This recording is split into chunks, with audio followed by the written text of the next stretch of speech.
ఈరోజు సోదరులు మాజీ మంత్రివర్యులు అంబటి రాంబాబు గారు రిలీజ్ కావడం మా అందరికీ కూడా చాలా సంతోషంగా ఉంది. ఆయన ధైర్యంగానే ఉన్నారు, కానీ మేమంతా చాలా కలత చెందాము, చాలా ఆందోళన చెందాము.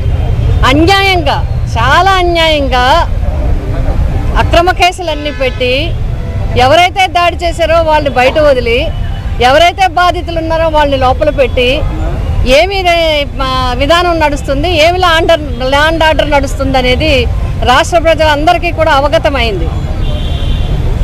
నిజంగా ఎన్నో సంఘటనలు ఎక్కడికక్కడే నిన్న మొన్న కూడా కాకినాడ జిల్లాలోని ఇలా ఎన్నో జిల్లాల్లో జరుగుతూ ఉన్నాయి.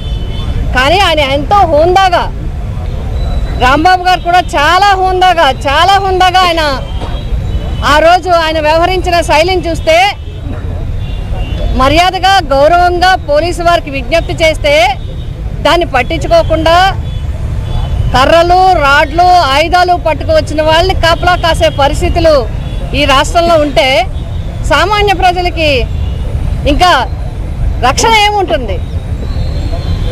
అది కూడా ఆయన ధైర్యంగా కూడా నిజంగా కూడా ఆయన్ని మేము సోదరిమణులుగా, ఒక ఆడపడుచులుగా మేము అభినందిస్తూ ఉన్నాం.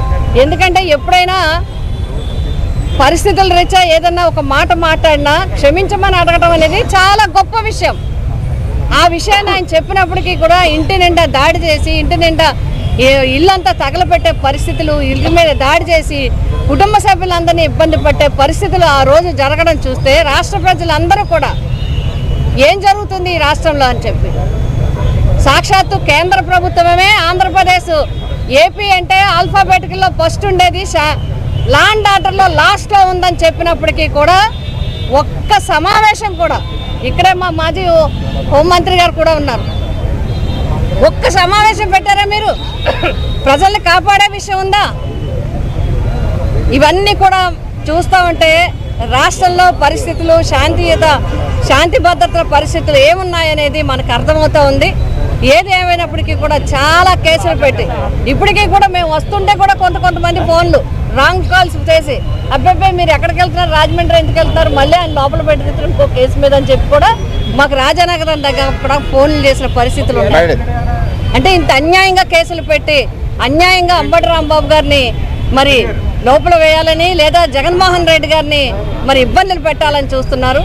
ఇవన్నీ కూడా ఎదుర్కొని ధైర్యంగా ముందుకు నడిచే టీము జగన్ గారు వెన్నంటి ఉంది.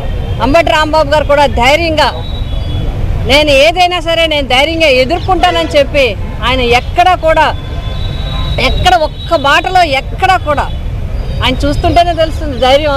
నిజంగా మేమందరం చెప్తున్నాం, మేము కానీ మా నాయకులు, కార్యకర్తలు అందరూ కూడా ఆందోళన చెందాం. ఏంటి మళ్ళీ కేసులు పెడతారు, విడుదల చేయకుండా చేస్తున్నారు. ఎట్టకేలకు ఆయన్ని విడుదల చేశారు.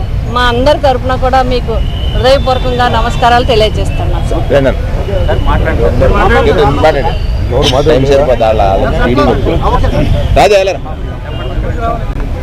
నువ్వు కనపడబోదు మంది జరుగుతుంది.